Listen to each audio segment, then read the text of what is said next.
할렐루야. 네. 저는 한 달 동안 참 힘겨웠죠. 이 캠프한 아이들을 데리고 가는데 아침에 김포공항에 내리자마자 목사님 배고파요, 햄버거 사주세요.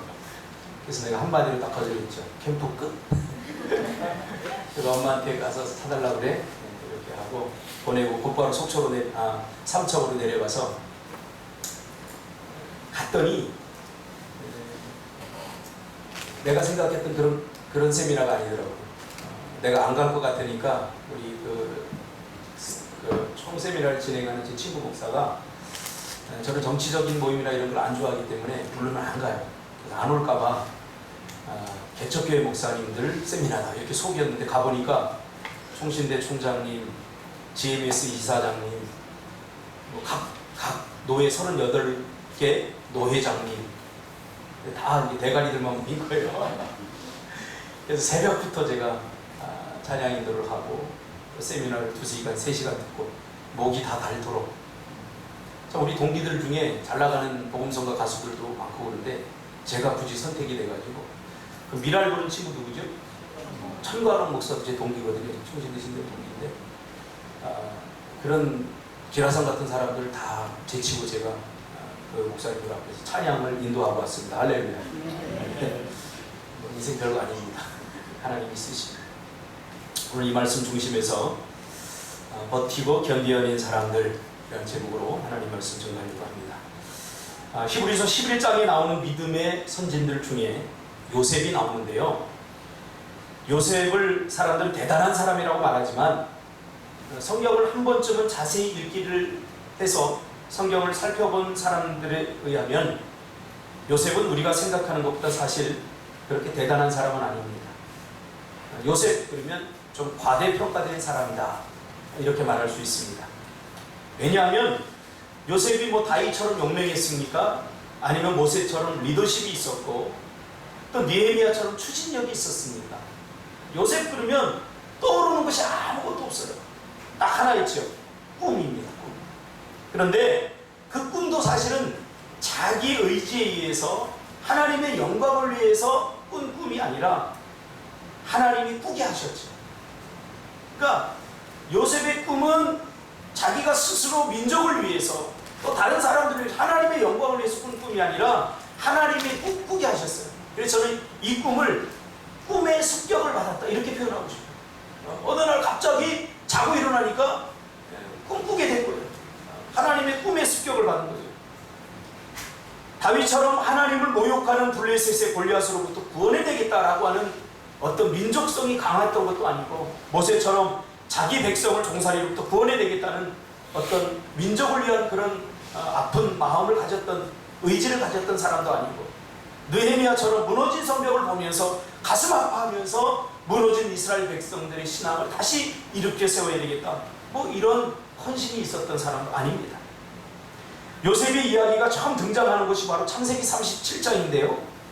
요셉의 아버지 야곱이 그의 아버지 아브라함이 거류하던 가나안에 거류할 때에 요셉이 17세 소년이었다 이렇게 말하고 있습니다. 그런데 그의 형들과 함께 양을 쳤다라고 소개를 하면서 요셉을 뭐라고 소개하는 줄 아십니까? 그는 그의 아버지의 아내들 빌하와 실바의 아들들과 더불어 함께 있었는데 그가 그들의 잘못을 아버지에게 말하더라. 우연히 쓴 말이 아닙니다. 이건 요셉을 드러내기 위해서 성경의 기자가 고의적으로 나타낸 말입니다. 그러니까 요셉을 한마디로 어떻게 처음부터 소개하고 있어요? 고자질쟁이로 소개하고 있다는 거예요. 얼마나 고자질이 심했으면 형들이 상처를 받아서 저거 내가 언제 한번 내가 딱 그냥 죽여버릴 거야 이런 생각을 할 정도로 자기 형제인데 얼마나 그 고자질 때문에 마음에 아픔이 있고 상처가 있었다면 내가 시간이 나면 내가 기회가 되면 너를 반드시 죽일 거야 이렇게 앙심을 품을 만큼 그런 고자질에 능숙했던 사람이라고 성경은 그를 소개하면서 시작하고 있죠. 별로 기분 좋게 소개하고 있지 않죠. 만약에 김성원 집사님을 소개하는데 멋지게 그냥 딱 소개 얼마나 기분이 좋을까요? 그 끝도 막 기대가 되지 않습니까? 근데 절대 기대가 되지 않아요. 아버지의 권력 뒤에 숨어서 고자질을 통해서 형들을 제압하려는 아주 비굴한 사람이었죠. 넓은 마음이 아니라 옹졸한 마음을 가지고 있었던 사람임을 우리가 알 수 있죠. 근데 더 큰 문제는 뭐냐면 3절에 보니까 이 요셉은 파파보이였어요. 아버지 없이는 아무것도 할 수 없는, 모든 것이 다 아버지에 의해서 결정이 되고 아버지 후광을 뒤에 업고 살 수밖에 없었던 그런 요셉이었죠. 더군다나 눈치도 없었습니다. 아버지가 자기를 더 사랑하면 좀 적당히 형들 눈치 보면서 적당히 사랑받는 척 해야 되는데 그렇지 않았죠. 그래서 관계적으로 아주 서투른 모습을 보게 됩니다. 여러분, 회사에 가서 사장님이 나를 특별히 더 사랑하거든, 그 드러내면요 회사 오래 못 다니게요. 사랑받아도 좀 사장님이 오늘 막 저녁 사줬다 그러면서 막 드러내고 자랑하면요, 그래 내가 너한테 한번 그냥 해볼까. 그리고 요셉처럼 미움을 받게 돼 있어요. 그러니까 좀 적당히 해야 되겠죠. 적당히 눈치 보면서. 근데 이 요셉은 눈치도 없었던 사람이죠. 결정적인 것이 뭐냐면 바로 꿈 이야기죠. 밭에서 곡식단을 묶고 있는데 내 단이 딱 일어서더니 당신의 단들을 딱 둘러서서 당신의 단들이 둘러서 나에게 절을 하더라, 이렇게 얘기합니다. 누가 들어도 이거는 메타포이지만 누가 들어도 기분 나쁘죠. 그렇죠? 준석 집사님, 내가 딱 잔디깎기를 하고 있는데 태안 잔디와 준석 상원 잔디, 명균 잔디가 일어나서 딱 나한테 절하더라. 그러면 바로 태안 집사가 원펀치 날려버릴 거예요.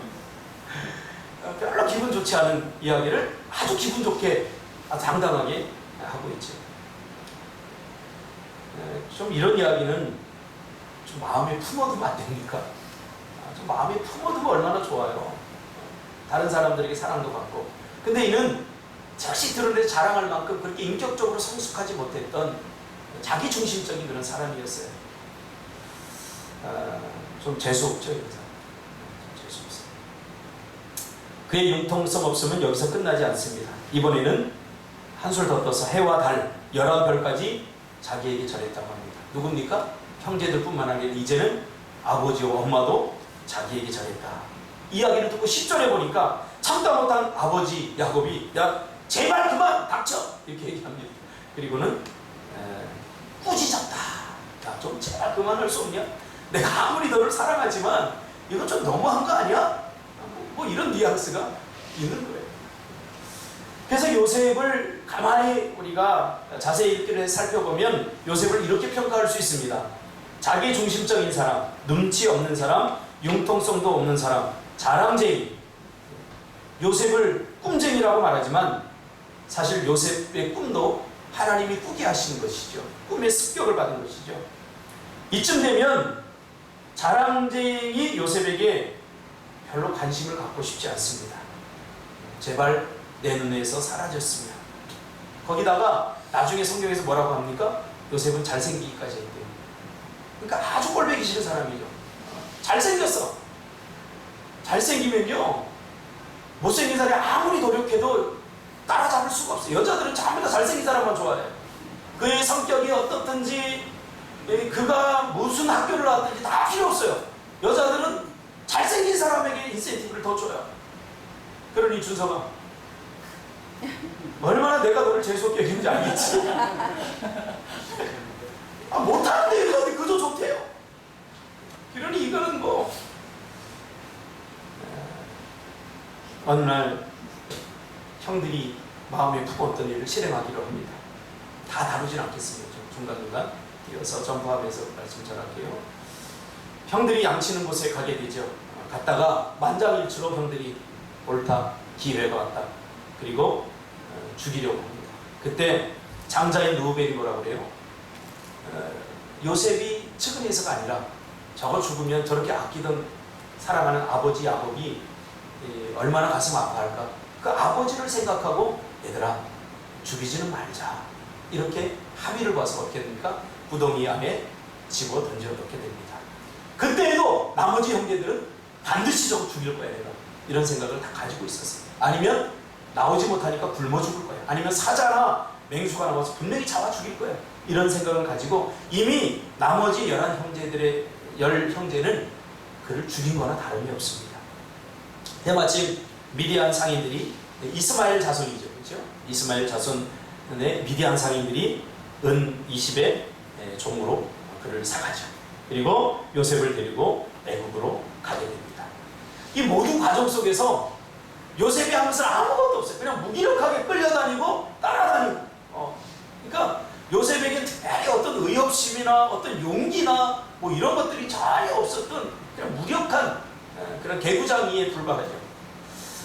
그리고 미디안 사람들은 요셉을 애국 바로 신하의 친위 대장인 보디발에게 이렇게 팔아버립니다.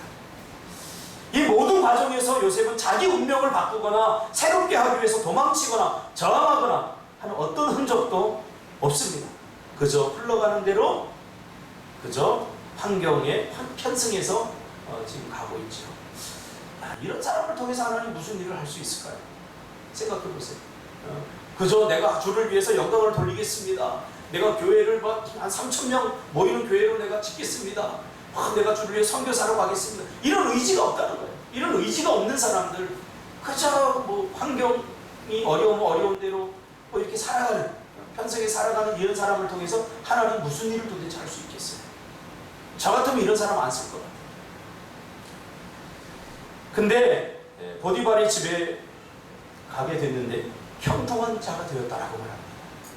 이해할 수 없어요. 그런데 그가 형통하게 된 것은 그가 실력이 있거나 능력이 있어서 형통한 사람이 된 것이 아니라 하나님이 그를 형통하게 하게 했다라고 말합니다.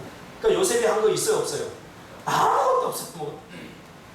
그래서 요셉의 스토리에는, 요셉의 에피소드에는 무용담이나 아주 스릴 있는 어떤 이야기가 전개되고 있지 않습니다. 이전에 보니까 여호와께서 요셉과 함께함으로 형통한 자가 되었더라. 심지어 보디발도 그걸 알았어요. 야, 내가 아무리 보니까 쟤는 빼찔빼찔하게 그냥 좀 이쁘게 생겼을 뿐이지 그가 가진 능력이나 실력이나 쟤가 어떻게 저런 일을 해내지? 그럴 정도로 의심받을 정도로 그가 가진 능력이 아무것도 없다는 거예요. 그래서 보디발이 내린 결론이 뭔지 아세요? 이것은 그가 섬기는 신 때문이야. 이렇게 결론을 내렸다는 거예요. 성경을 자세히 읽어보면 그렇게 나와요.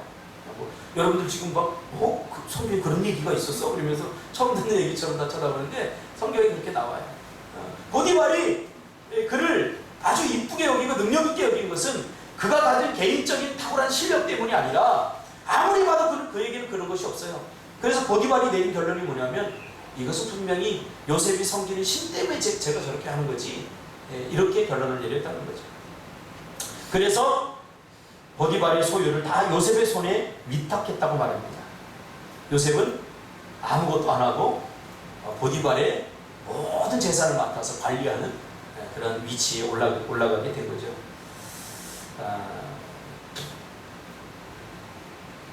좀 이쁘장하니까 보디발의 아내가 요셉에게 추파를 던지죠. 근데 보통 이 설교는 성적 유혹으로 우리가 이렇게 많이 설교를 들었죠. 그런데 가만히 보면 이것은 단순한 성적 유혹이 아니에요.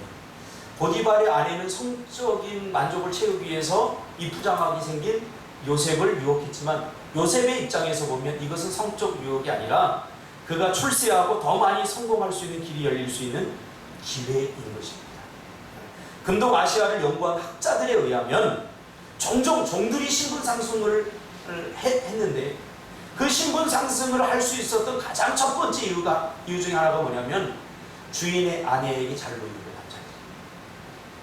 여자들은 남편에게 잘 보이는 거죠. 이때 당시에는 뭐 후처를 2명 두든 3명 두든 심지어는 아내들에게도 그렇게 성적으로 즐길 수 있는 남자들을 두고 살았던 시대예요. 그렇기 때문에 이것은 단순히 성적 유혹이 아니라 이 요셉이 이 종의 신분에서 이제는 신분을 상승할 수 있는, 그리고 권력을 가질 수 있는 그런 기회가 찾아온 거죠. 그런데 요셉은 융통성이 있어요, 없어요? 없어요. 준석 집사 같으면 어떻게 하겠어요? 미국으로 종으로 팔려갔는데 영화배우 누구예요? 내가 좋아하는 맥라이언 준석 씨. 저랑 하룻밤만 자주시면 모든 내 영광이 당신의 것이 됩니다 하고 유혹하면 내가 원하는 답 어떻게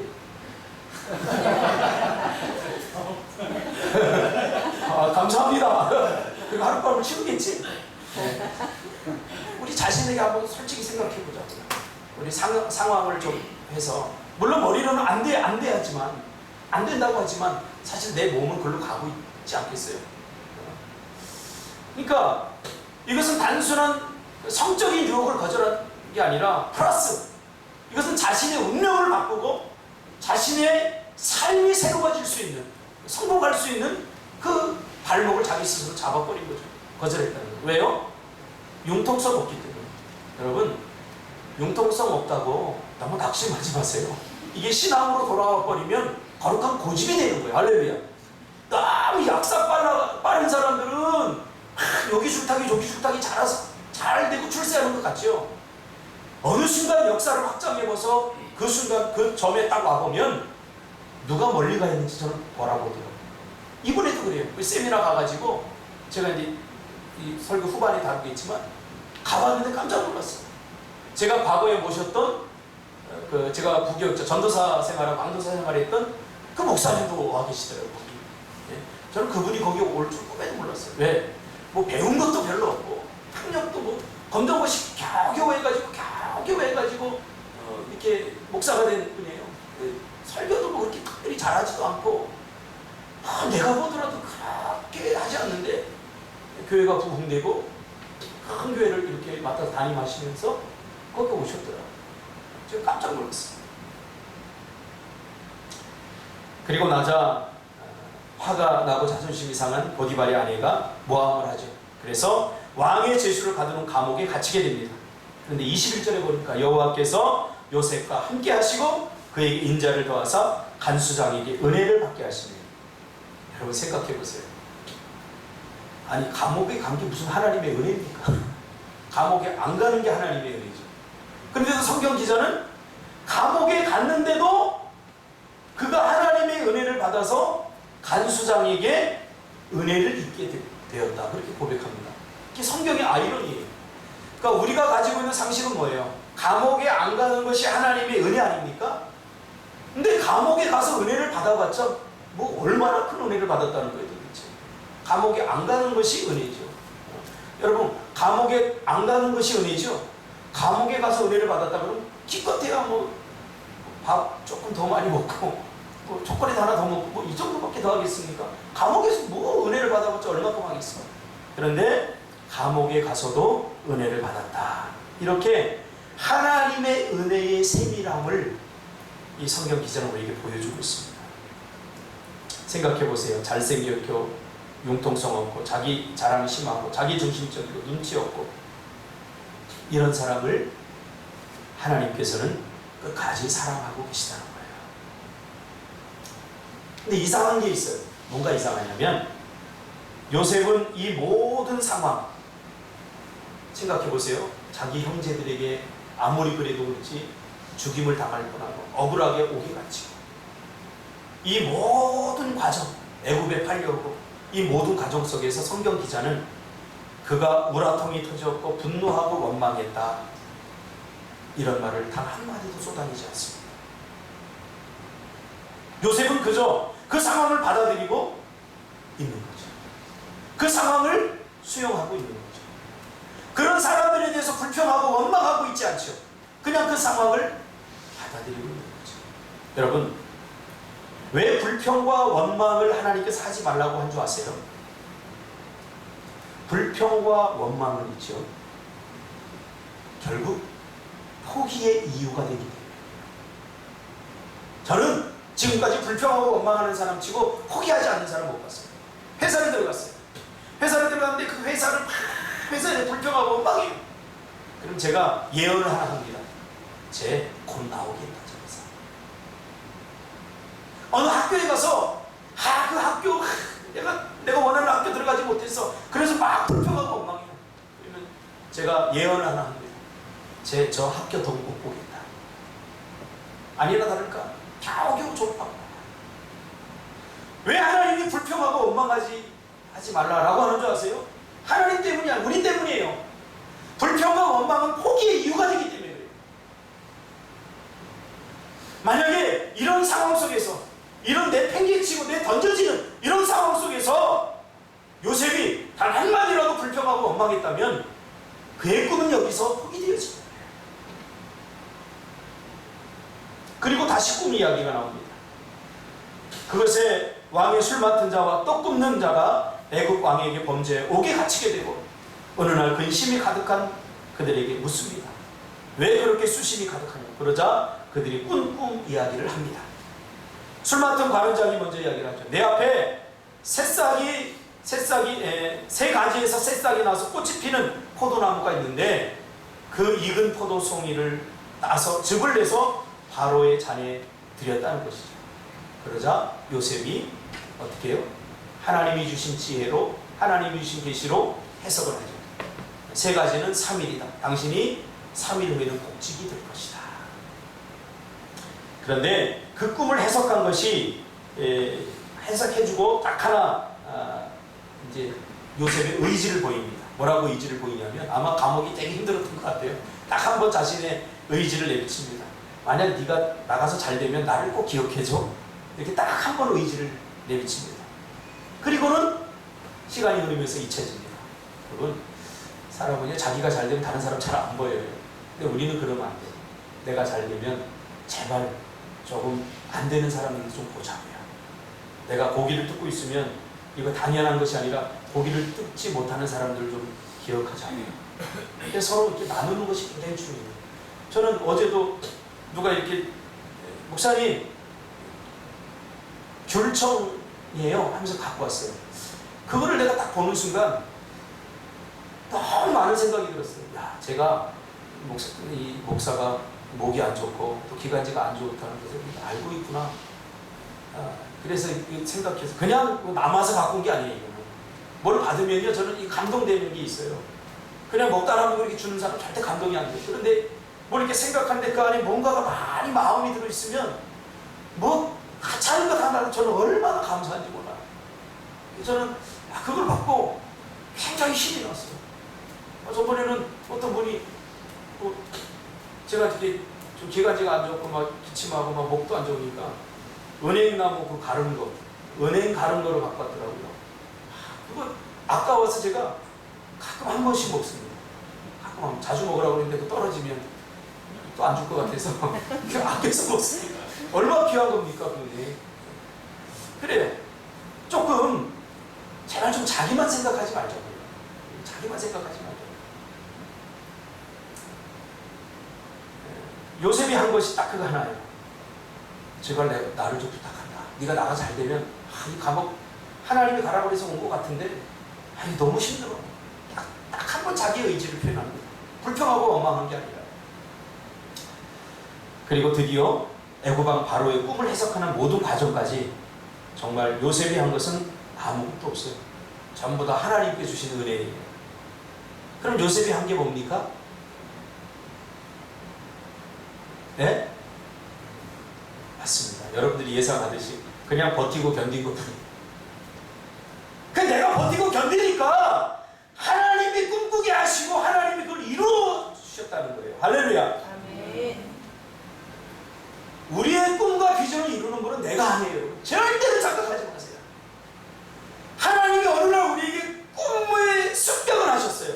하나님이 저에게 갈멜산 기도원에서 제가 20대 때 너무 내가 초라하고 내가 삶에 힘겨워서 갈멜산 기도원에 가서 하나님께 붙들고 기도할 때 하나님께 저에게 꿈의 습격을 주셨어요. 이 땅에 청소년들을 향해 살아라. 위해 살아라. 그 말씀이 꽂힌 이후에 저는 거의 지금 30년 동안 오직 청소년과 청년들을 위해 지금 살아가고 있어요. 청소년 청년들을 위해 살면요 목회가 안 돼요. 굶어 죽기 십상이에요. 뭐가 나오겠습니까? 조금 키워놓으면 쪼르륵 가버려요. 큰 교회로 가버려요. 남는 게 아무것도 없어요. 이 찌그레기들 막 똑똑한 놈들 다 떠나갔어요.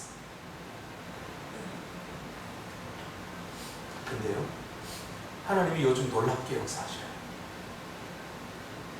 꿈을 이루시는 분은 민자 미안해 너만 빼줄게. 넌 찌끄레기가 아니야. 내가 좀 흥분해갖고. 요셉이 한 것은 그저 버티고 견딘 겁니다. 하나님이 하신 건 뭐예요? 하나님이 다 하셔요. 분명히 하자고요. 결론을 내리면 하나님이 꿈의 습격을 우리에게 주시고 우리는 그저 어떤 순간에도 꿈이 이루어질 것 같지 않은 상황, 밑바닥까지 내몰리는 상황. 꿈은 무슨 꿈이에요? 제가 학교 한다니까요. 사람들이 다 비웃었어요. 오죽하면 확인하려고 전화가 와요. 어떤 권사님이 전화가 와가지고 정말 그거 하고 계세요? 정말 꿈이 이루어지는군요. 그러더라고요. 나를 얼마나 우습게 보고. 그때 제가 개척교회 정말 힘들고 어렵게 전기세 10,000원도 못 내고 그렇게 할 때 저는 학교 할 겁니다. 젊은이들은 난 죽기까지 키울 겁니다. 이렇게 하니까 아마 그분 눈에도 우습게 보였던 거예요. 저는 확실히 알았어요. 내가 버티고 견디면 하나님께서 반드시 이루실 것이다. 할렐루야. 네. 이번에도 갔는데 총회 세미나 갔는데요. 목사님들이 한결같이 하는 말씀들이 다 그거예요. 자기가 한 것이 아무것도 없대요. 자기가 학교를 졸업할 때, 신대원 졸업할 때 1,000명이 나와. 우리 종신대 신대 1,000명이 졸업하거든요. 보니까 학벌이 좋은 것도 아니고 많이 배운 것도 아니고 뭐 서울대 연고대 나와서 그때부터 막 주가를 높이고 막 서로 부목사로 모셔가려고 그러고 또 후임으로 모셔가려고 막 줄을 섰는데 자기에게는 아무 줄도 없고 또 오라는 데도 없고 그래서 겨우겨우 어쩔 수 없어서 개척하고 싶어서 한 게 아니라 할 게 없어서 개척을 했는데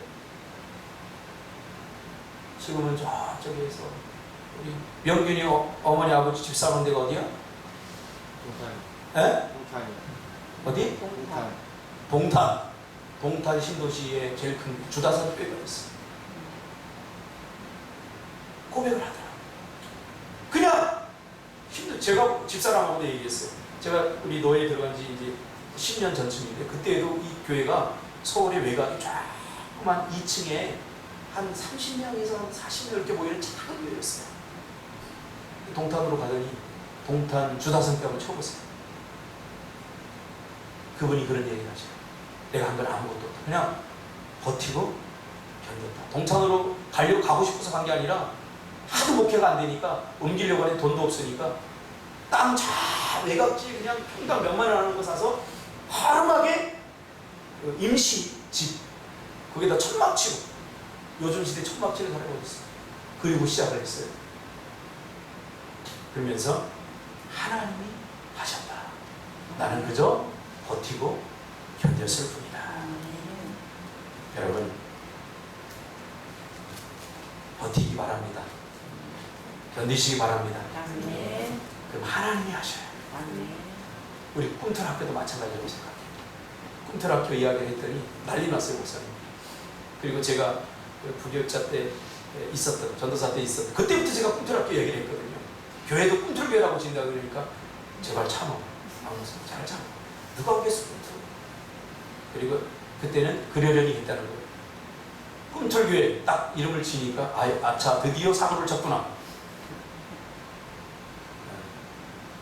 그러시더라고요. 여러분 앞으로 하나님이 하실 겁니다. 할렐루야. 내가 할 일은 뭐예요? 버티고 견디는 거야. 꿈 이야기를 계속하는 거야. 하나님이 하실 거야. 하나님이 하실 거야. 꿈이 이루어질 것 같지 않은 상황, 여기까지 오기까지 우리는 정말 수없이 겪었어요. 그러나 저는 이 꿈을 주신 하나님에 대해서 불평 한마디 안 했어요. 제가 이 꿈 때문에 여러분 불평한 적이 있나요? 하나님 왜 이런 꿈을 줘서 내가 이렇게 힘들게 합니까? 불평하고 원망한 적 한 번도 없어요. 왜? 불평하고 원망하면 하나님은 내가 포기한다라고 생각을 하기 때문에 더 이상 일하시지 않더라고요. 그래서 여러분 불평하고 원망하면 안 돼요. 우리 현선 집사도 그 찬양, 그 워십에 대한 꿈 포기하지 않기를 주님의 이름으로 축복합니다. 이제 겨우 한 번 도전했을 뿐이죠. 내년이나 혹은 어느 날 극동방송에서 현선 집사의 찬양이 울려 퍼질 줄 저는 믿습니다. 할렐루야. 제가 세계를 다니면서 복음을 전하게 해달라고 했더니 하나님이 내가 영어 못하니까 내가 준비가 안 되니까 하나님이 극동방송을 통해서 17억 인구에게 복음을 전하도록 그렇게 하셨잖아요. 다음 주에 또 CTS 무슨 차장이 좀 만나세요. 그래서 우리 꿈틀교회 이야기를 취재하고 싶다. 그래서 YLCC 제가 이거 좀 소개하려고 해요. 그래서 애들하고 같이 좀 촬영을 해서 좀 소개를 하려고 합니다. 여러분, 버팁시다. 견딥시다. 그리고 아니라고 말하지 맙시다. 불평하지 맙시다. 원망하지 맙시다. 때가 되면 하나님께서 반드시 이루실 것입니다. 기도하겠습니다. 하나님 고맙습니다.